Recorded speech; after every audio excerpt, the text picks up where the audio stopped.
Man, people pick some weird hills to die on sometimes. So I did a video about a month or so ago about Valiant Comics and the fact that they aren't doing very well.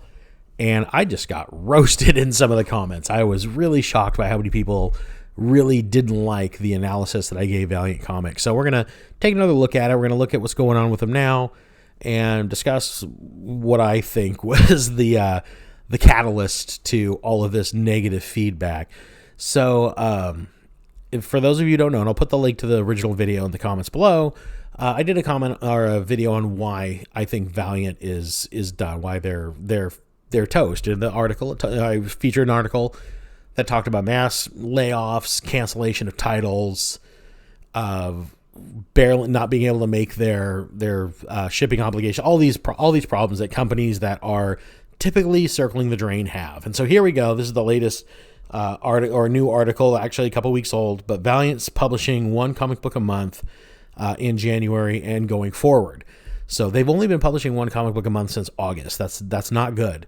You know, I publish about that. And speaking of me, I have a website. Please visit it, midnightcomics.net. And in there you can buy my comics that I put out, as well as my art books and other things. Sign up for commissions. And yeah, please check that out. I'll put a link in the comment or in the description. Now, back to Valiant. So Valiant's putting out one comic book a month. Now, think about it. If you're watching this video, Valiant's going to put out one more comic book than you this month. You're only putting out one comic book less every month than Valiant Comics. That's not success. That's not doing well. So no, Valiant Comics is not doing well right now. They've laid off all but enough staff to put out their one comic, which is going to be Book of Shadows #3. And this article kind of has the solicit for it. It's right here. Looks good. You know, good artwork. I think it's a company-wide crossover, so it's going to feature multiple characters, which if you're only going to put out one book a month, you know, might as well get as much bang for your buck out of it, I guess. But yeah, this is not a company that's doing well. It just isn't. So, and a lot of people, they really had a problem with the way I described the company, and they didn't like the way that the fact that I used the word woke in a negative context.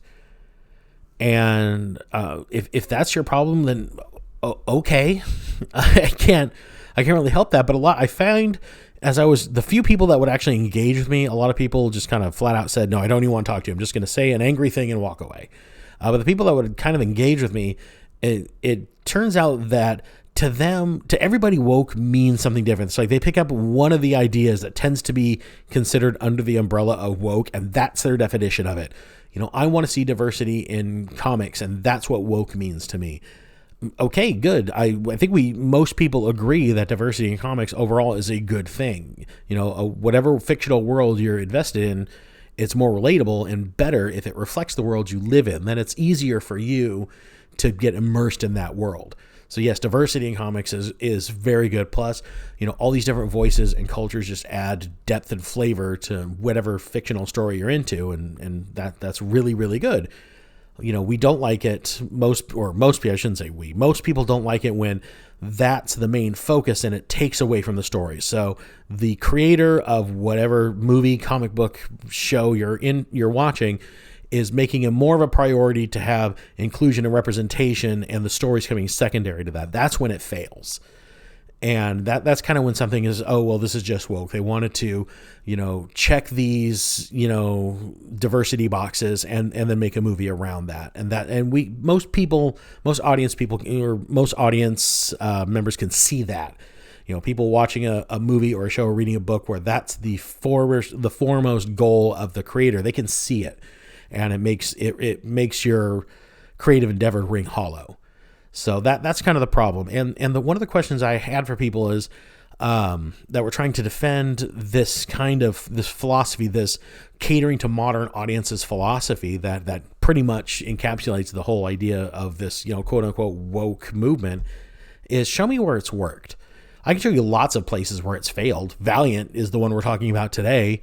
You know, they brought the wrong people in. They brought in editorial leadership staff that their mindset is we're going to cater to modern audiences. And you can see it in the stories. The art kind of turned into that Tumblr artist artwork style, and their quality of product diminished greatly from when this company originally launched. As a result, they lost readers, and now they're one comic book a month, and they have only enough people employed to put out the one comic book every month. That's their entire staff. I can point at Western comics as a whole. They've done the woke thing, and their sales are lower than ever. Japanese manga has completely turned its back on that philosophy, and they're selling gangbusters. You look at most Western entertainment, anywhere where that permeates, it's not succeeding. I can't find, and I looked, an example where it's out there and it's succeeding, it's doing well, and it's exceeding expectations. So if you're going to defend it, tell me why you're defending it. Don't just defend a terrible idea just because you happen to like it. There's plenty of things that I like, but I understand they're bad. I mean, that's just the way of things. We all have kind of those guilty pleasures. I mean, I like the Howard the Duck movie when I was a kid. I still like it today. I know it's bad. I didn't hate the Ben Affleck Daredevil movie.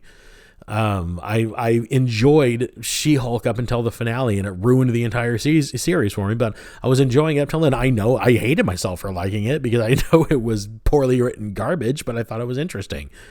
So, I mean, it's okay to like something even if it's unpopular. Just understand that about yourself. So if you're going to defend it, that's fine, but then don't try to say it's an unbridled success and it's good for the market that this is out there, because it just isn't. And Valiant Comics, and in my video, and I thought I made a pretty good case as to why it isn't. It's not a good idea. It didn't work here. It's not working other places where it's being used. But at the same time, more people keep doing it. People keep going back to this well. And one of the points I made in that Valiant comic is this is the kind of failure that can be tolerated when the economy is good and people kind of have this excess money to where it's like, oh, well, you know what? This comic has really gone downhill, but I'm invested in the character, so I'm still going to keep buying it monthly because I have a collection and I want my collection to be whole, or I just want to keep up with what's going on. But when money gets tight and audiences are having to be more picky and choosy of what they spend for their entertainment, then these ideas, they go extinct. They can't survive on an audience that has to be very more picky and choosy about what they decide to invest their money and time into. So, and as the economy is going south, we're on a downhill spiral. Things like this, it's going to become survival of the fittest. That's just how it goes. And so things like Valiant Comics, they've trimmed literally everything that they can trim away. All that is left is the barest of bare minimums. They're on life support. They're in hospice. They're hooked up to the machines. You hear the little rhythmic beep of the monitors in the background. That's where Valiant is right now. Can they pull themselves out of this? Maybe. I mean, I don't know. They've lost a lot of readership. They've lost their investors, but you never know. Maybe they'll put out one book in a month that's an awesome book, and eventually maybe they'll be able to afford to put out 2 in a month. Then you out there, the casual viewer of this channel, can know that now you're only putting out 2 less books than Valiant every month. But yeah, right now you are 1 book away from being as big a publisher as Valiant Comics, and that's where they stand. If you don't like that news, I'm sorry. If you're a fan of Valiant, you just don't like they're going under. I liked the new Valiant stuff. I'm sad to see him go, but you can't defend what they did. They made a series of bad choices, and this is the end result of those choices. And a lot of those choices were, their mindset was, we're going to cater to the modern audience, and this modern audience just doesn't exist, and or at least not in number. It does, but not in numbers that can support, a company, a comic book company, a motion picture studio, whatever it is. It hasn't shown up, and people keep going to it. It's really odd to me, but that's where we're at. So, yeah, people pick weird hills to die on, I guess. I didn't think Valiant was going to be the one that was going to just get me completely lambasted with a lot of people were agreed with it too, but a lot of negative comments and a lot of angry messages my way on some of the other social medias about the Valiant video. So I just wanted to do a follow-up and address that a little bit.